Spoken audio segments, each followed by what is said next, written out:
you're now a solid part of that pathway. Okay. Now, it takes 18 microamps to start generating or perverting cells into carcinogenic cells. There's an awful lot of different ways that smart meter can be used to target an individual and observe conversations. So the light bulbs can now be used to listen to the house. Empowering yourself to take control of your health is one of the best ways to fight against tyranny. Head over to becomevibrantlyou.com.au and register for upcoming courses run by Ivy Lane and Chris Henderson. These courses are designed to empower you to take control of your health in this modern world full of endless toxins. You're listening to Coffee with Quacks with Ivy Lane and Chris Henderson. These are conversations with our favourite interesting quacks. Experts who threaten the mainstream narrative with their interest and skill in genuinely helping humans improve their lives in modern times. This podcast is purely for entertainment purposes only, and anything discussed should not be taken as health advice.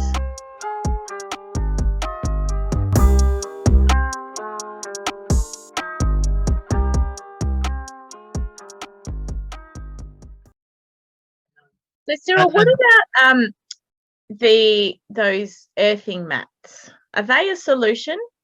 This is a great question. Look, it's a great question. It's a very loaded question. Okay, look, earthing is really good. The body really likes earthing. That's great, right? Go swim in the river, go down the beach, etc. But I did some testing with Chris, okay, and we put a mat out, and basically, and it's not just the test we do with this, it's all over the world. People who actually done proper testing have gone, hang on a minute, there's a big problem with earthing mats. Because firstly, when you plug into the wall of a house, now you're connected to the neutral of the power. You're not connected to earth as a clean earth. You're now connected to something that's pushing these aggressive signals into every area of the wiring and into the mat. So the first thing is you pull the dirty power straight into the room, into the bedroom. But there's one even worse situation, is your body conducts electricity really well. And the electric fields in the wall want to go to ground, right? They want to complete the circuit. If you lie on a earthing mat, and then you connect that to that neutral earth position, right, in the wall, you're now a solid part of that pathway, okay? Now, it takes 18 microamps to start generating or perverting cells into carcinogenic cells. Okay? 18 microamps. That's 10 to the minus 6, right? So that's 18 millionths of an amp, okay? When we've tested what current runs through the voltage or through the body of people when they're lying on an earthing mat, oh, look, the lowest values are typically around 900 microamps. That's like the lowest values, and often the values are even higher than that. You remember 18 microamps is the start of carcinogenic activity. You can promote it in the body. So why would you put an earthing mat in that's going to make you horrendously higher? Right? And they're so expensive. Yeah, look, I rang one of the Australian earthing companies, okay, and I won't give their name because when I spoke to them, their answer was, "How can we be wrong? We sell so many of them." Right? Okay. Now, talk about quacks.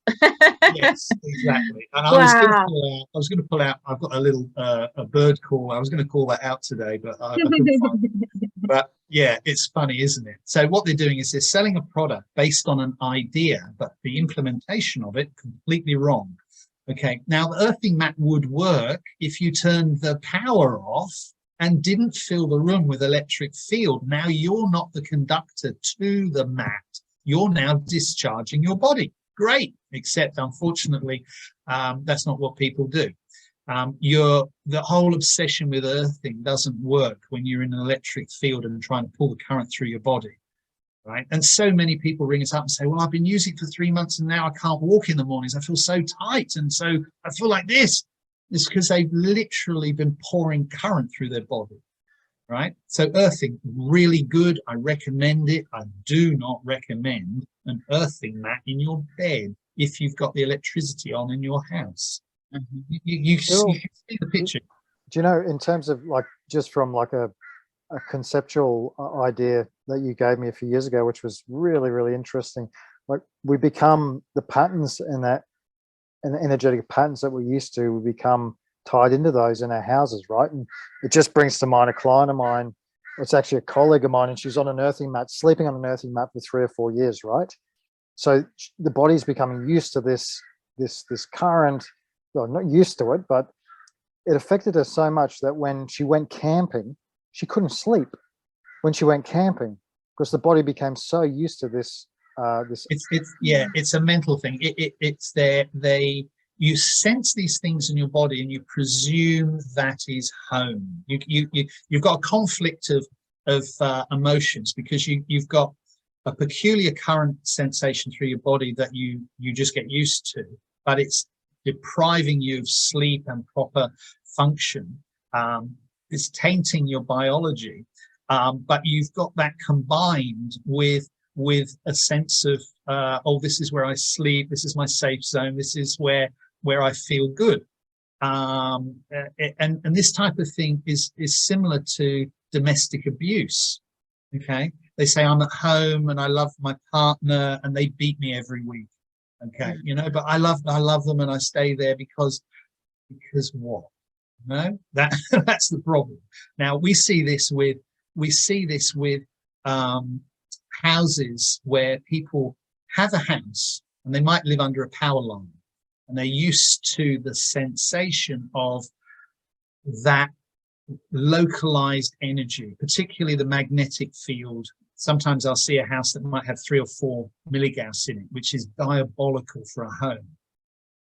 And they'll say, well, we're moving house. And they'll go round and they'll buy another house that feels the same. And they say, oh, this feels like home. This feels like home.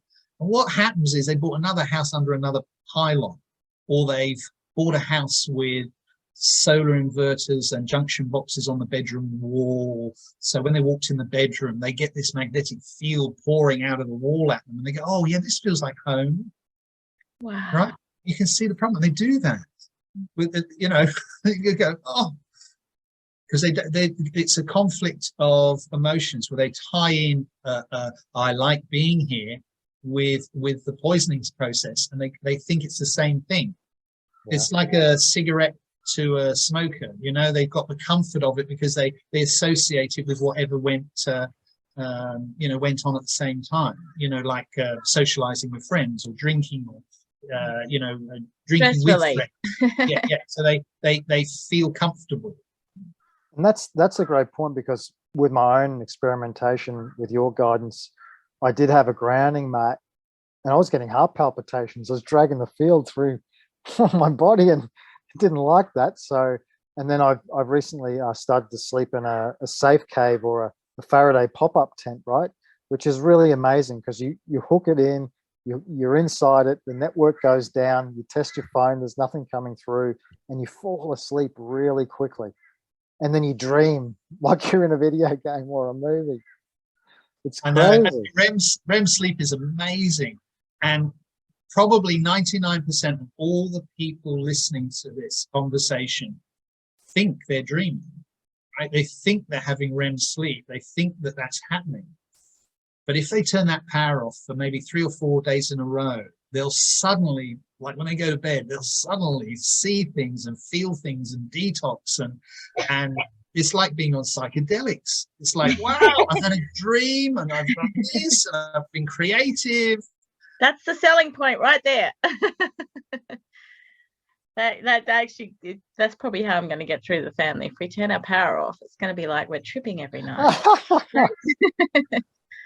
Can I ask about Bluetooth as well? Because this is a conflict that I have with, I'll say children in general, but one of my children in particular who says that the Bluetooth frequency isn't that dangerous, so it's okay. it's okay to have it on. Like I feel the difference in the car when it's on. I'm, you know, more attuned to things, but is there you mentioned that it's different, or it's still dangerous. Can you explain that a little bit, please? Cyril, can I jump in? You know, you said those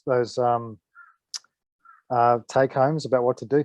Never be driving in a car and have the mobile phone on, right? Because you're in a Faraday cage with a signal, right? Look, I know what you're saying. Okay. The reason in a Faraday cage we tend to say don't take your phone in there. It is not because it bounces all around, because we did a test, right? And building biologists very often are led down this path and totally misunderstand what's going on. And that's because very often they're trained by people who aren't trained, right? They're repeating things that they don't really understand. And we've done testing, right? So we can take a mobile phone, we measure it outside, you know, at a fixed distance from the phone, right? And then we move it into the Faraday cage, and the values don't change at all. They don't change. It doesn't amplify it. It doesn't bounce around in a way that causes more issues. It's just, why are you taking the transmitter in the Faraday cage? Because the idea is to isolate yourself so you're not taking it in. So it's sort of foolishness, right? But here's the thing: people with covers, phone covers for their phones, and they say, "Oh, that protects me." Well, the first thing that happens is when you put a cover on a phone that's designed to shield it, what happens is the phone can't see the network as well. So what happens is it amplifies everything. It literally ramps up its transmitter to maximum power to get it out of the bag, so to speak. So, I mean, we sell Faraday bags, but not so it protects you from the phone. It's so you can't track the phone. Your phone every 6 seconds gives out a signal so the network can see you and find you. And that is being abused, as most people are aware, okay? So if you want to not have your phone tracked, turning it off is not the answer. Turning it off and putting it in a Faraday cage is the answer, or one of our shielding bags. You know, there's lots and lots of different types out. And that's it's not to protect you from the phone, it's to stop others from tracking the phone. That's really what it's about. If you want to use the phone, turn it on, you know, put it at a distance, speak, you know, use it with a headset such as an air tube headset. That way you're not putting the wire straight into your ear with a coil, because that's how the speaker works. It's a coil and the magnetics vibrate and push that in. And have you ever noticed that headsets are almost always exactly the same length? Because they hijack the antenna functions of the phone and actually put the high point, the high node of voltage in your ear right next to your brain. So having an air tube set's quite useful because it gives you the last sort of 8 inches or so where it's an air tube and it's vibration on air. And they're not like the old airplane ones where, you know, you put your fingers in, you really can't hear it and all that. They're not like that. They're so good now you wouldn't even know you've got an air tube on, and the person listening can't tell either. So the use of the phone is important. Now in a car, look, it does become an intense event, but that's often because we've got the mobile phone transmitting, and you've got its Bluetooth component transmitting. So you've got two things happening. And then you've got the stereo receiving it and turning it into a hands-free. So that's a third transmitter, because they're transmitting and receiving the signal from the phone, and you've got the communications link between the phone and the hands-free unit in the car if you're using the speakers. So you're really amplifying the whole thing. And that's often used a Bluetooth, right? Well, you can definitely tell when you turn the Bluetooth on and off in the car. In fact, recently we went bowling and it ended really late. And we had to drive from the Sunshine Coast back up to Gympie. And it was late and we were both struggling in the car. We thought we'd put some music on and all the rest of it. And we used the phone, right? We used the phone and we went Bluetooth. By about halfway back, we were just absolutely wrecked. We turned the Bluetooth off and just put the phone back onto airplane mode. And it's like opening all the windows. You felt great suddenly. You instantly could feel it. So really does have an impact. Look, the children telling you that the Bluetooth is perfectly fine is really them just manipulating you to say, look, I really want to use this device and play with it. Well, as the mother, you really need to understand, why did you buy a device that has a Bluetooth component in it to satisfy that child? My children buy their own. Is it Ivy, sorry for interrupting with the Bluetooth, but is he using it to transmit just for music play on a portable Bluetooth device? It's just general, like it, I mean, it started with the AirPods, and which that was the argument then, and then it's just the general. I don't like Bluetooth being on, and then there's always that. So in our course, we've got some live video stuff, Cyril and Ivy, that will show people we'll do readings with people with AirPods on. Good. We'll do readings with the phone connected. People need to see the red flashing light before they, seeing is believing and hearing is believing. The thing I was going to say, with me, it was always no. Then my children get their own jobs, and then they buy what they want, and they go, well, and I just constantly, you do realize that's going to give you brain cancer. So, I mean, yeah. Look, instead of just saying no, find the alternative. I was given a Bluetooth speaker. And that Bluetooth speaker was made by one of the big companies, Sony, I think it was. And I went back to the shop and I said, look, I've been given this. Can I have another speaker that doesn't have the Bluetooth, or one I can turn off? Right? And that was the important thing. If it's got Bluetooth, fine, but I want to be able to turn it off. And use a plug-in at the same time if I want. Well, that Sony speaker would never turn the Bluetooth off. It continuously radiated until the battery was dead, and it was permanently looking for a phone, which is all very convenient if you want to have another transmitter in your house. But I didn't. It had no function for turning off. So I went around the shop, and the salesman's trying basically to say, oh, it's not valid, don't worry about it, just buy this, take it home, And I said, eventually I worked out that the Bose speakers, they have Bluetooth, but you can turn it off, and you can toggle it between plugging in a cable and using the Bluetooth. So I swapped it for a Bose speaker. It works brilliantly, and I can plug it into my phone, no problem at all. Now, if we choose products where we can turn the Bluetooth on and off as we wish, they will make them and provide them. They will make them and provide them. So we control the market. Don't let them ram everything into you. And if it's a product that only has that type of technology, then you really have to think twice about your exposure periods, how long you're going to use it. The worst thing is where I see employees in shops wearing radio gear and headsets permanently, Bluetoothing permanently all day. Why? You don't need to do that, right? They're trying to turn it into like a security style tool, when in fact, they don't need to be communicating between the staff 100% of the time, all the time. They need the internal phones. You pick it up and you go, okay, I need this help, whatever. We're using these tools. We're using these tools in a way that are harming people. And from an industrial point of view, insurance companies, okay, they spend a lot of money understanding their liabilities. So let me tell you one, right?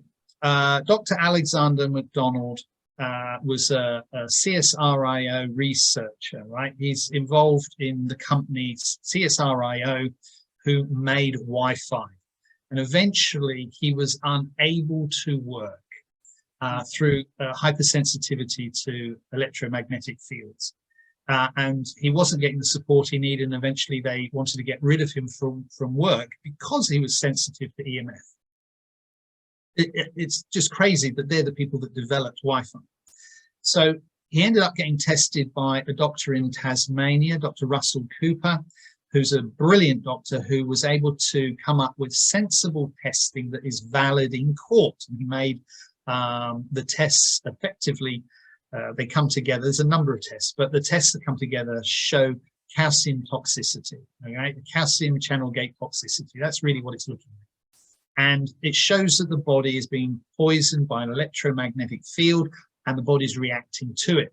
That was accepted in court. That testing won the case. And now, within 2 years of that case being won here in Australia and proving that the employer had ruined the work opportunities for that employee by exposing them relentlessly to EMF, Lloyd's of London investigated and did lots of their own investigation, and they came up with a, what do they call it? They call it exclusion 32. Exclusion 32 is where they do not cover non-ionizing radiation. They literally have removed it from all policies globally, right? So you have to, if you really want coverage, you have to have it added, which is obviously extra premiums. So why did they do that? Non-ionizing radiation removed from the insurances globally. So an employer who, let's say the libraries, for example, who put Wi-Fi in their buildings and then put magnetic book returns, and staff have to stand in front of a big magnetic field, measuring the, putting the books through, and it reads a code, all this sort of thing, and other industries where they stand in front of big printers and magnetic fields and all the rest of it. None of them are employed, or should I say none of them are covered, none of the employees are covered for damage done to them by non-ionizing radiation. They've deliberately removed it. So they can go to work and hurt themselves with a chainsaw and they're covered, but they're not covered if they are able to prove that they've been poisoned by the mobile phone that their employer gave to them and then told them to use for 10 hours a day. They're not insured. So who is having to cover it?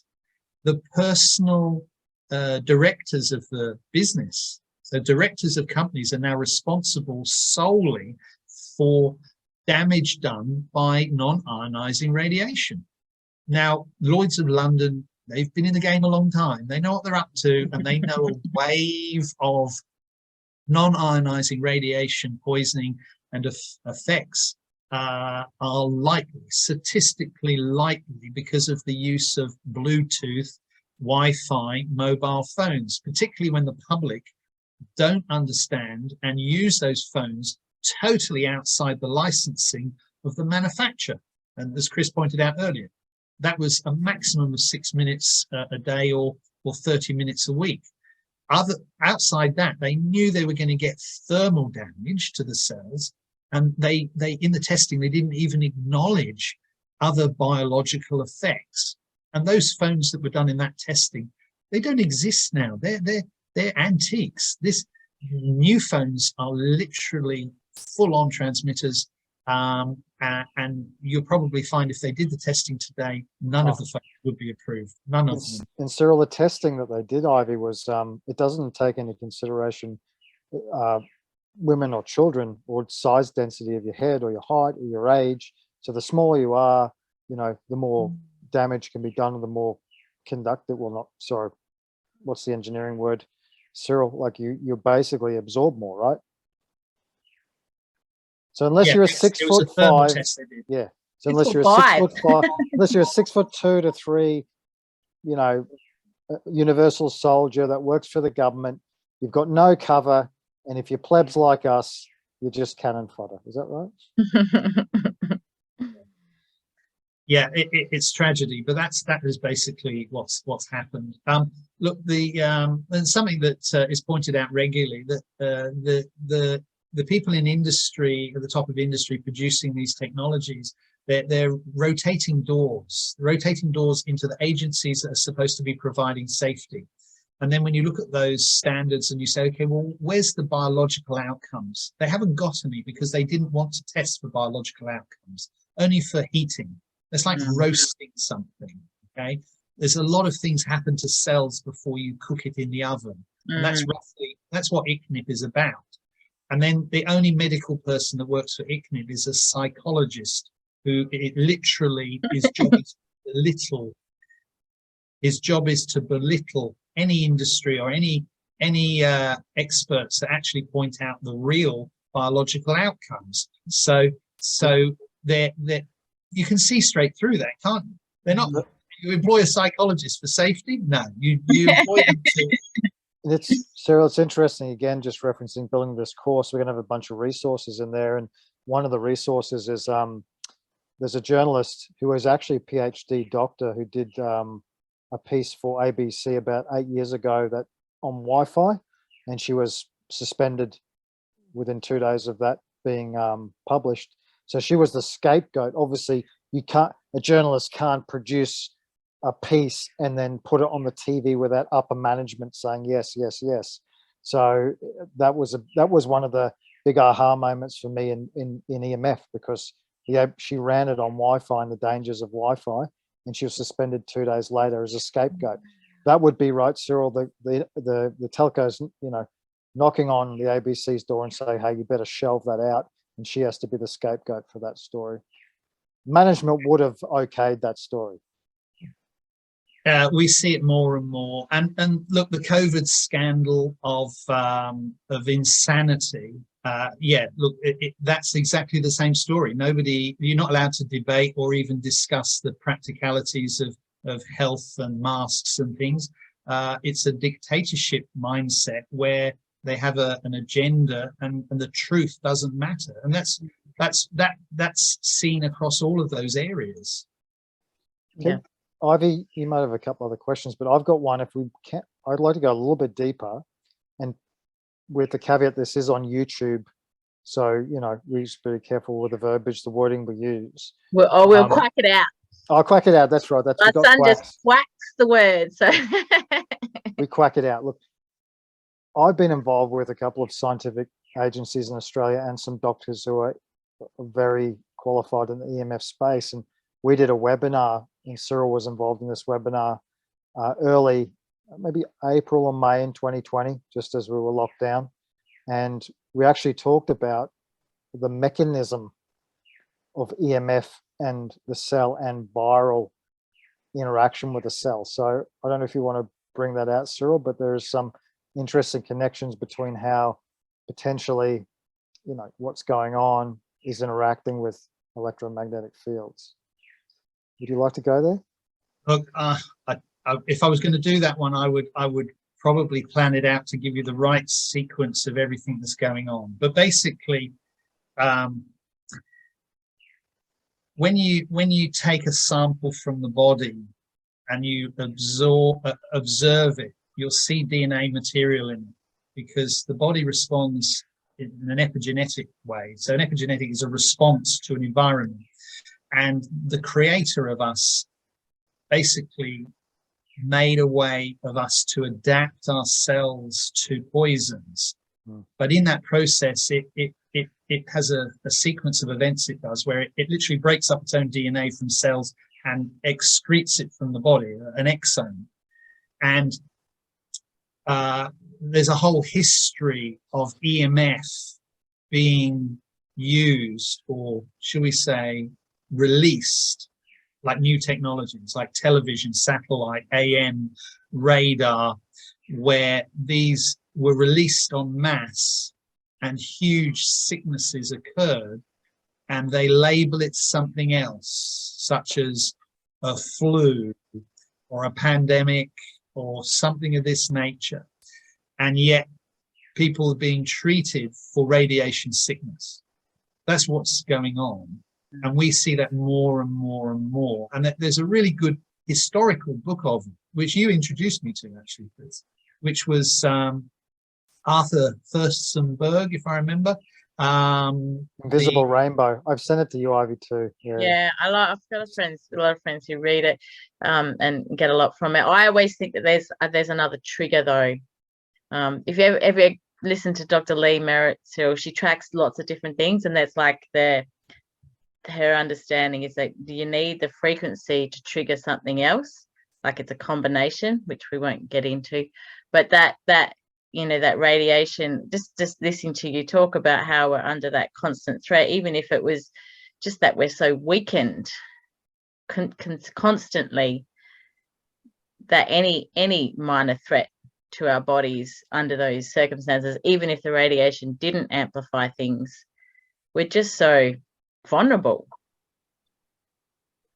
Especially living where I live, as Chris has gone and looked at. I've been on the maps and shown Ivy, and It's look, it's the same for us. Like Cyril, you know, not to speak for you, Cyril, but you've been, maybe it's a story you'd like to share when you went out to the countryside in central Queensland on the beef cattle farm. That might be a great story, because you think just because I'm in the city, but out in the country is the same. So maybe go there. Yeah, look, we often get people ring up saying, I'm moving house, I want to go somewhere where there's no EMF. What should I do? Well, there isn't. It's as simple as that, right? Choose somewhere where you like to live, that's convenient, that is pleasant, etc., that fits all the things you want. But don't think by going into the countryside you're going to remove all of your EMF issues. You might change the way they're being presented, as in it might not be 200 Wi-Fis from your neighbors, okay?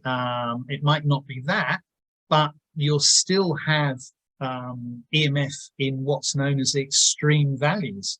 And I'm basing that on building biology standards, which are basically German building biology standards. I'm not talking about ICNIP and standards used in industry, which basically ignore the biological outcomes.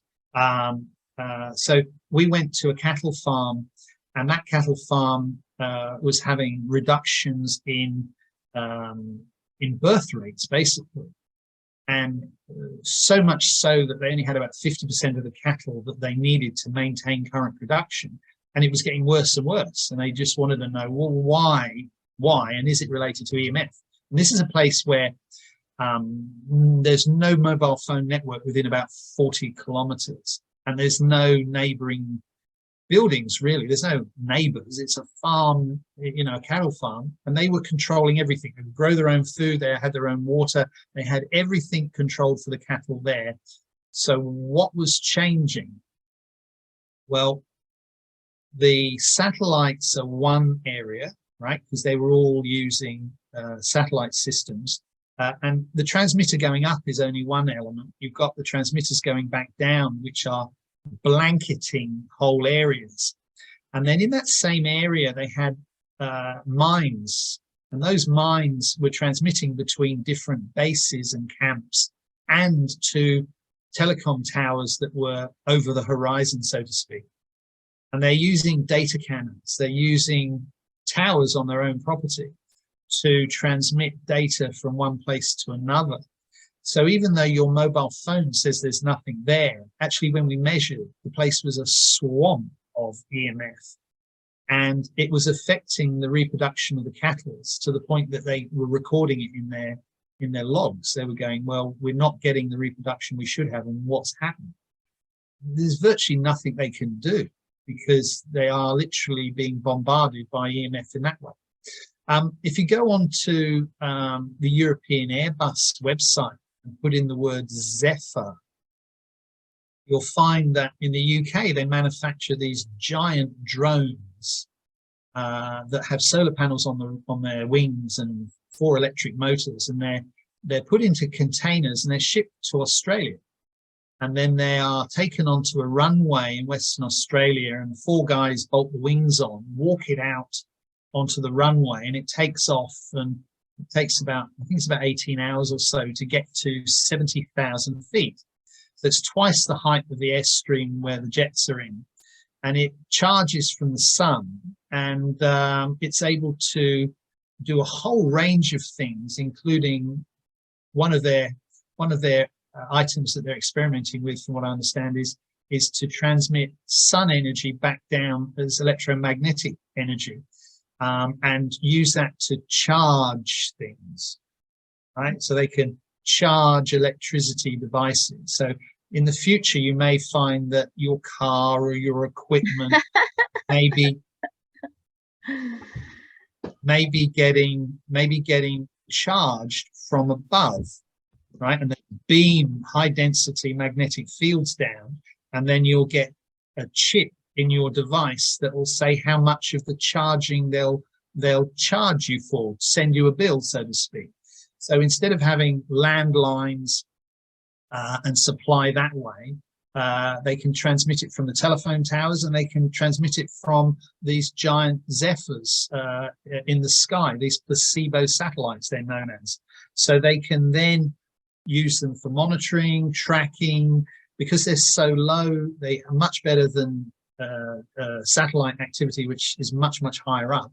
So they can observe much closer on Earth, track things, and transmit power back down. And that means they intend to transmit high density magnetics, which you'll then resolve in your equipment and use it to charge your equipment, and you'll be then metered on it, and you'll be receiving bills or credits or whatever, you know, process they're going to use for taking that funds off you. So in that case, we are further going to have more and more magnetic fields coming down. And they're already launching these things. They've been launching them for years. Is it only in Australia, or is it elsewhere in the world? No. They're launched in Australia. Oh, and then they go. Then they go everywhere. I can't imagine that being abused at all. Yeah.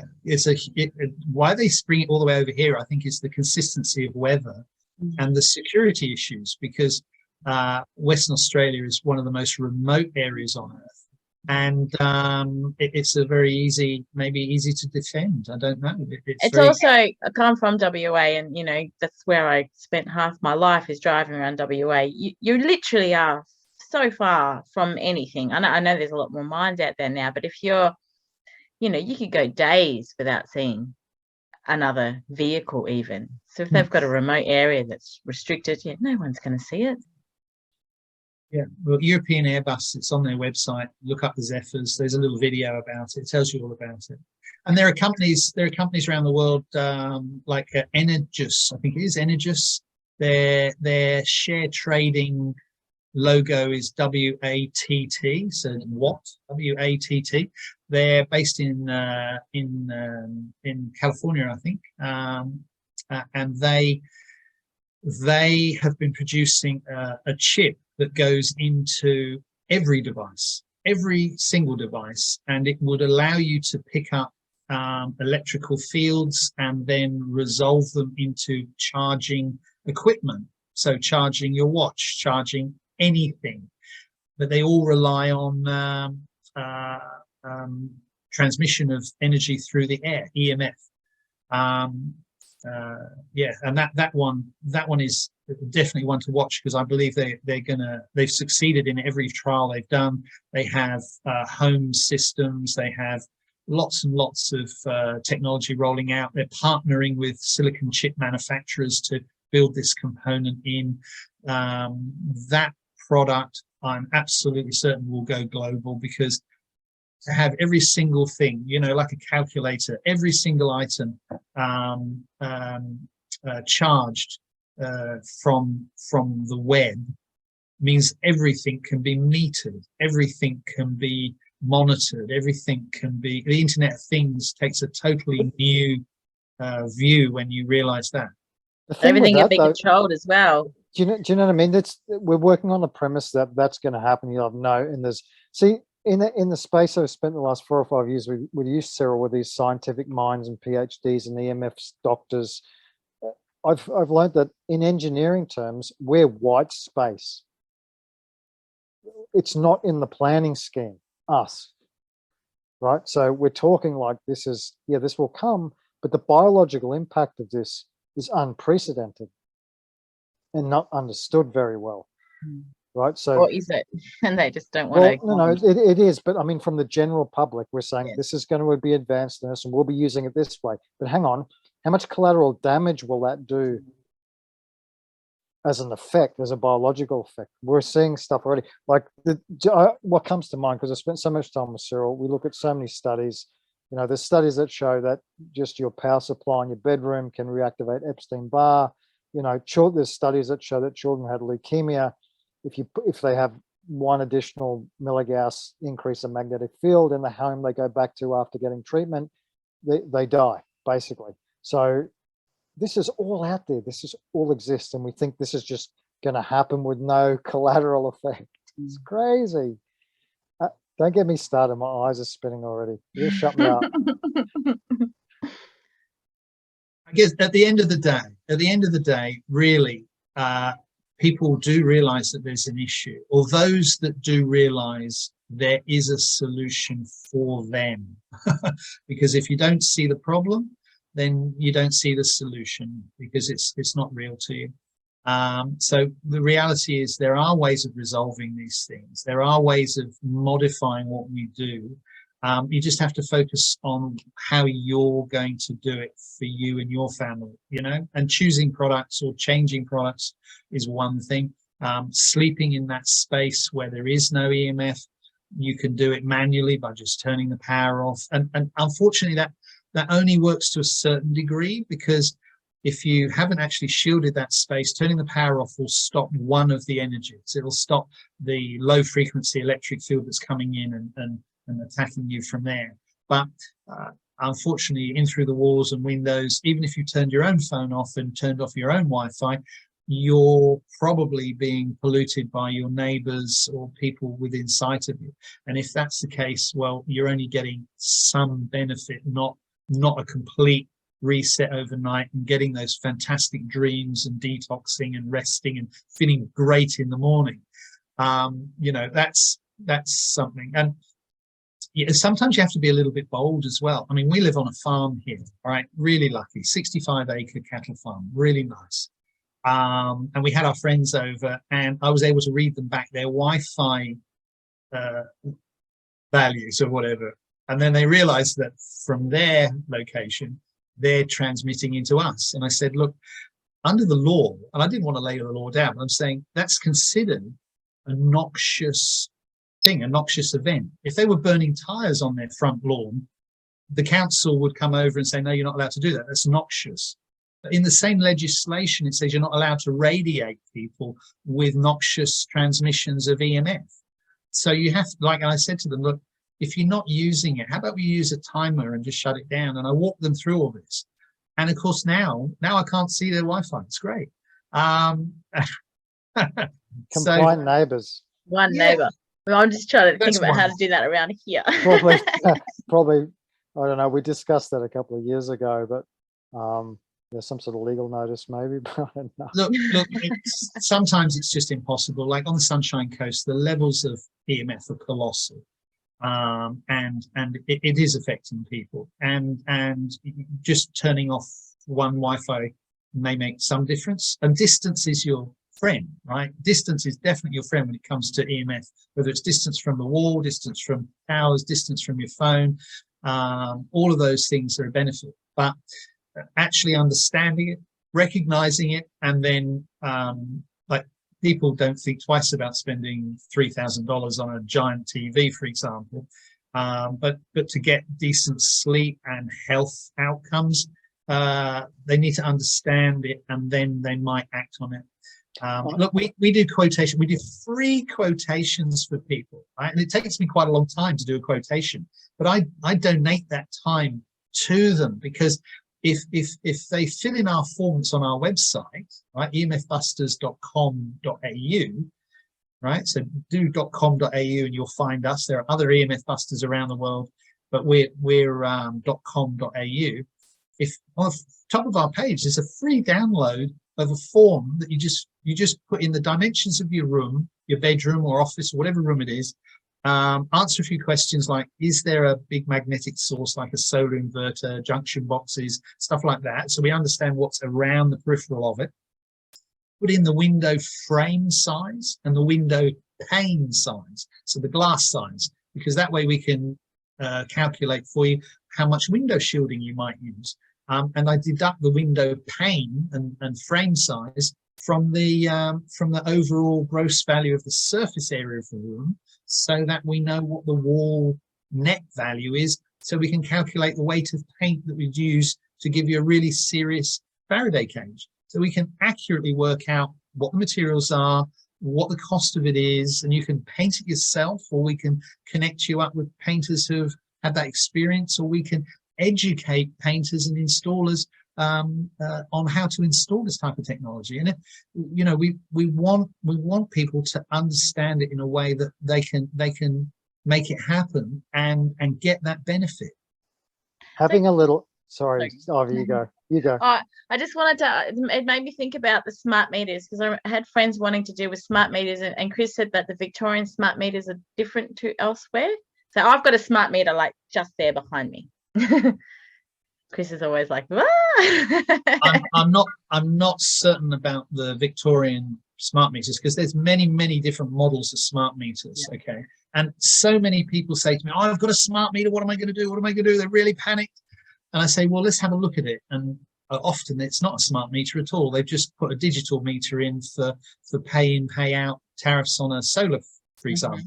Okay. They're not really rolling smart meters out as fast as I think people were frightened of, particularly for some of the sort of backlash that people have had. And lots of concerns about smart meters were based on the issues that America was having, where the units were burning. They were going up in flames and burning because of various technical issues. So that fear of the smart meter for fires, that was really potentially a model issue in America that got very much marketed around the world and labeled smart meters as the issue. There are issues with smart meters, but most of the time, if we talk about the functions of the smart meter, you've got where they're communicating with the web via an antenna, so they're putting a transmitter in. But if you've got a house full of Bluetooth devices anyway, the smallest transmission of all of them will be the smart meter, because it sends basically a data file a couple of times a day. It's not sending huge amounts of data unless it's being interrogated, right? And this is the caveat, right? Because they can target the smart meter, and typically what happens is it's intended to do non-invasive interrogation, right? Where it's invasive to the house, right? It does go into the wiring. It uses like an electronic signal, low frequency signal, and it sets it up in the house wiring, and then tries to use the energy coming back to work out what's going on in the house. And we're talking about the number of light bulbs in use, the wattages in use, the how often you turn on air cons, how often you run the fridge, and that's related to how often the door opens and closes, so they know your activity in the house. There's a Japanese engineer who worked out a way of looking at that non-invasive interrogation and was able to modulate the signal off an LED. Right, so the light bulbs can now be used to listen to the house, right? And people go, oh no, they can't. Well, yes, they can. There's an awful lot of different ways that smart meter can be used to target an individual and observe conversations and listen to the equipment. And in the same way as they used to be able to watch your TV at a distance because of the cathode ray tube transmission, they can do the same with LED screens now, so they can actually watch your screen while you're on it if they really wanted to. So if you're a targeted individual, now with the use of AI, now you don't have to be a targeted individual. If they really put that system in place, the smart meter can then observe all your light bulbs, listen to every audio, listen to your computer, look at your screens, interrogate how often you put things in the fridge, know your behaviors, show when you go to bed. Literally anything of that nature can be decoded out of that technology. And with AI, it can be sorted. And some bureaucrat somewhere can go, okay, who looks at late night TV? Ding, and it will give you everybody who's watching TV after 1 in the morning or something. Right, they'd be able to gather that data, no problem at all, or look for a key word, whatever word that might be, and then take it off all the data that they can pull off the LED lighting. You see, suddenly it's quite different to whether they're reading and turning your power on and off. And that technology is there and available, and anybody who wants to say no isn't understanding what's going on. But that would counter a VPN, wouldn't it? That, like, if you're using a VPN for your internet activity, this would kind of counter that because they could still observe you anyway. Yeah, exactly right. That is Exactly. horrifying. But you're VPN's not going developing. to do anything for you. You're developing solutions around that, aren't you, Cyril? Is that? Yes, we are. To finish listening to this podcast, head over to Coffee with Quacks on Rumble. You can find us on YouTube, Spotify, Instagram and TikTok by searching for Coffee with Quacks.